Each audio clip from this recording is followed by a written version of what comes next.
Hey everybody, welcome back to the channel. My name is Jimmy, and today we'll take a look at 8 annoying things on your Samsung Galaxy device that you just want to get rid of. Now this list is made up from things that annoy me personally, as well as comments from my last videos. Now the first one that we'll talk about today is this on the very bottom. This is a quick access tab. Now some of you might see this almost everywhere. It could be on every single home screen, it can be on your lock screen, and even when the screen is off. Now this one is what it looks like for the quick access, which gets you into your Samsung wallet. Now what you see right here is a normal little tab on the very bottom, and that's just letting you know that you have your little gestures on and you don't have the navigation bar. So you can actually get rid of this as well, and I'll show you that here in just a second. But first let's talk about this quick access. So if you have your Samsung wallet signed into or your Samsung account and you see that little tab, once you open it up, head over into All, and then on the top right hand side, click those 3 dots and hit on Settings. And it'll be right here underneath Quick Access.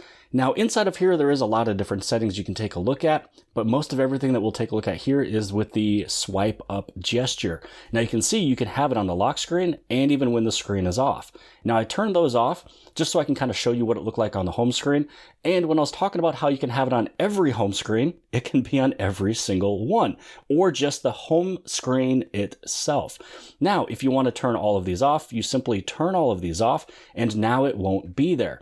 The other thing that you can do is if you want it to still be on just the home screen itself, like the default home screen, you can have your transparency all the way up. So it is another way that you can still get into that quick access. You can kind of see how it's gone. And then when you swipe up, you can get into your Samsung wallet. You can even do that on the rest of the home screens if you don't want that line to be there. So this is one way to get rid of the visible line. But if you want to get rid of every single thing where nothing really happens other than you just being on your home page, you just want to go inside of here, your quick access, the swipe up gesture, and then when you turn this one all the way off, now it's just not going to be there at all. You're just still going to be left with this little line, which we will actually tackle this here in just a second. And now to tackle this topic right here, which is topic number 2, this is getting rid of that little navigation gestures bar that kind of shows up on all of the home screens. It could be a little annoying, so how you're able to get rid of it, or mostly get rid of it, is inside of GoodLock. Now GoodLock is an application that's made by Samsung for Samsung. You can find it in the Galaxy store. It's a way that you're able to just fully customize your Samsung device. Now this one is a region locked app, which means some countries have it available and some countries don't. Now, if you do have GoodLock available, you want to download the module that's called Navstar because it deals with the navigation buttons or the navigation area on the very bottom. So when you're using those swipe gestures, a couple things that you can change is this one here on the very top, which is transparent hint. So what it does is it actually brings down this whole space on the bottom of the phone, and it gives you a little bit more visibility of the application you're using. So that is step number 1. Now, step number 2 is taking a look at this gesture handle. What you can do is you can turn this thing on and you can change how it looks. So originally it was somewhere like this. And what you can do is you can take down the transparency. You can see it went down. And you can even change the width of it. So you can still see that it is slightly there, but when you turned on this transparent hint and then you bring down the width of the bar as well as the transparency, again, you don't want it to be, bright white. If you try to get it as transparent as possible, there's a lot of applications that you'll open and this thing will completely disappear. Topic number 3, we'll go right back inside of GoodLock since we were just there. And this was a comment in a video the other day. Someone asked if you're able to get rid of any of those icons on your little notifications panel. So they're talking about these little icons up over here. Maybe you have your alarm set every single day at the exact same time. You don't need that little icon on the very top and you want to free up the space. The other comment I had was about a week ago. Someone had the PM and the date as well. And they mentioned that they kept getting notifications and everything kept filling up on the very top. So what you need to do is you want to download the QuickStar module. So if you already have GoodLock, you want to download QuickStar, which QuickStar was one of the things that the person with the PM and the date and time had right here. So they actually went through here and turned on the date and the PM, and it really filled up the very top. So when they got notifications, it was kind of filling up. So if you want to turn on the PM or AM also along with the date, you can actually turn them on or off right here. It's very simple. If you want to completely hide the time, you can. If you want to move it to the right-hand side, you can. So I wanted to cover that one really quick just because this is one of the things that they turned on wanting to turn off and forgot how they did it. It's sitting just right here. You also have the seconds, I guess, if you want to show the seconds. Now, what you want to do, taking a look at those little indicator icons, which is those up over here. So if you wanted to get rid of maybe your alarm, you can actually just simply tap that. So you can see that the alarm icon is now gone, but you know that you always have the alarm set. So for any of these icons that you want to get rid of, you're able to get that done. Also, NFC. NFC is something, that I don't really use all the time for any payments, but I use it when I am charging my vehicle. So even though I don't see it on this little screen here, I do see it when I pull it down. So when you get rid of these icons, they will be gone in both areas. Here, you can see alarm is showing up on the normal, status bar on the top. It also still shows up when I pull down and I expand it.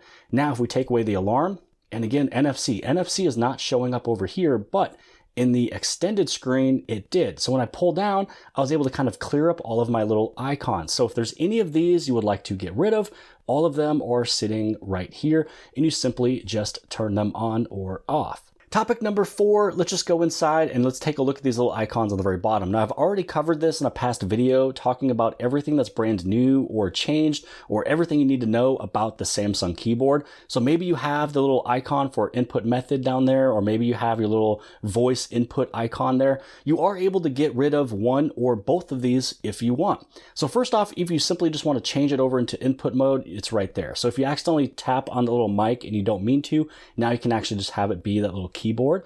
Now, if you want to get rid of this little icon here, it's inside of settings. And once you go inside of settings, you're going to scroll down, and this is where you see voice input. And this is where you can actually just go to none. And so now what's going to happen is if I go right back over inside of here, that little voice input is now gone.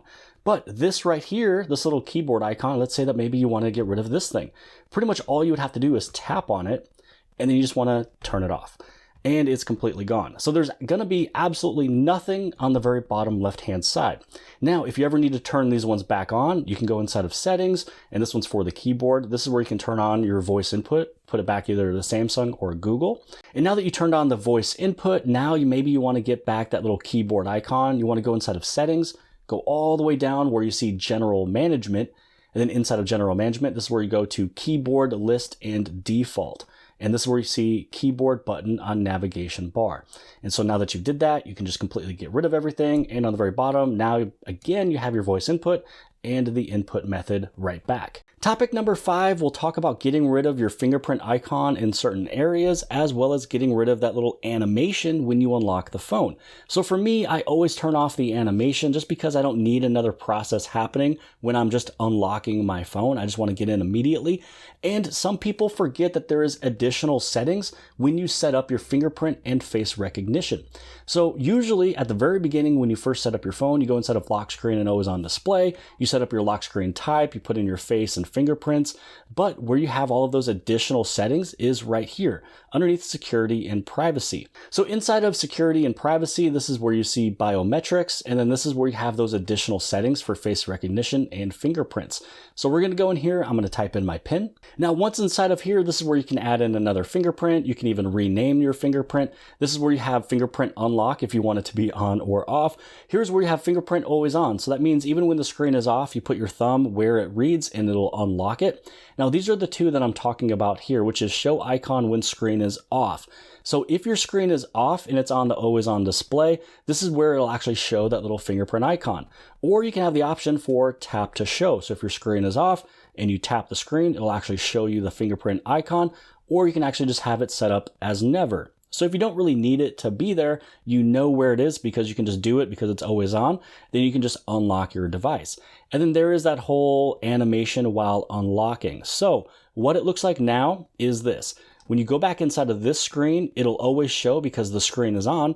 But now when I unlock the device, you can see immediately that it just goes into the phone and I'm not having a whole little animation thing happen other than my little wallpaper. And it's just a way to kind of get in quicker. If my wallpaper didn't move and I had a regular or different wallpaper set up, it would just be completely unlocked and nothing is moving or changing. So the animation is gone and that little icon Depends if you have always on display or the whole tap to show, then you'll either see it or you won't, depending on the setup. And you can see there, I know exactly where the fingerprint is. I'm able to get into it without even seeing where the icon is sitting. Topic number 6, this is one that I do every single time within the first 5 minutes of owning a phone, and that is unlocking developer options so I can turn off all of the animation scales. Some people love all the animations. I just don't need it because it just kind of adds more processes to the phone where I'm just trying to move about the phone between application to application. But first off, how you unlock developer options is you want to go inside of About Phone. And then inside of About Phone, you want to tap on Software Information, and then you tap Build Number 7 times, and then you go back 2 pages. So now that you have developer options unlocked, you can just really scroll down. It's almost like 3/4 of the way down. It's sitting right around here. This is where you see that window animation scale, transition animation scale, and animator duration scale. All 3 of these were set up as 1x. Now the thing about that is that I don't really care about these animations. So kind of watch this. When we put it at the ×2, you can see that it really slows down. If I do the ×5, you can see what is technically happening, but at 1x. You can see how slow it is to go from screen to screen or window to window. So for me, I always put them at the 0.5. This way, I still want to have a little bit of animation so it doesn't cause any issues. If you put your little animations to off and you run into any problems or issues, this is where you want to put it right back to 0.5. Because sometimes, especially on like a home screen or something, when you press and hold on an icon, they kind of move. There's an animation of something going on. And if there's a bug or a problem, this can't happen because you turned off all the animations. And so some of these things or whatever you might want to do is now not able to be done. So I would suggest the 0.5 for all 3 of those. Topic number 7 is very quick, simple, and easy, and that is turning off that media page. All you would have to do is do a pinch to zoom, move over to the left-hand side. This is where you can turn it on or off. You can switch it between the Samsung News or Google Discover. But once you turn this one off, then you can be right up over here, and now you just have your normal home screens of where your applications are. And you can also turn on loop pages through Good Lock. Topic number 8, which is also the last topic, is the accidental touch protection. Now here's the thing. I can't remember if I turn this one on or if it comes on by default out of the box, but it's one of those things where the accidental touch protection causes more problems than really what it tries to fix. It tries to fix it from, having an accidental touch on the screen if it's in a bag or a pocket, but I never had problems with it in a bag or a pocket. It happens when I'm just trying to use the phone and the accidental touch screen pops up when I don't want it to. So this is where you want to go inside of your settings, scroll down to display, and go to the very bottom because it'll actually show up right here called accidental touch protection. So if you turn it on, it's supposed to protect your phone from the accidental touches when it's in a dark place, such as a pocket or a bag. But like I said from before, when you're normally using the phone or if you're just holding onto the device, you might notice a screen popped up letting you know accidental touch protection has been activated, and it's a little page on the screen. You don't want it to be there. It actually causes more issues than what it really actually helps. So because some of you may be annoyed if you turn this one on, simply just go through and turn it off. If it's one of those things that was on by default, which I honestly can't remember, that is where you're able to turn that off. So hopefully you guys appreciated this video. Hopefully it helped you out in any of those 8 different areas. If there's other things that annoy you or another topic for another video for the future, write those comments below the video inside the description. Hopefully you guys appreciated the video. If you did, give it a big thumbs up. Don't forget to subscribe on the very bottom left-hand side. And if you like this video, then more than likely you'll also like this video. And I'll see you guys later.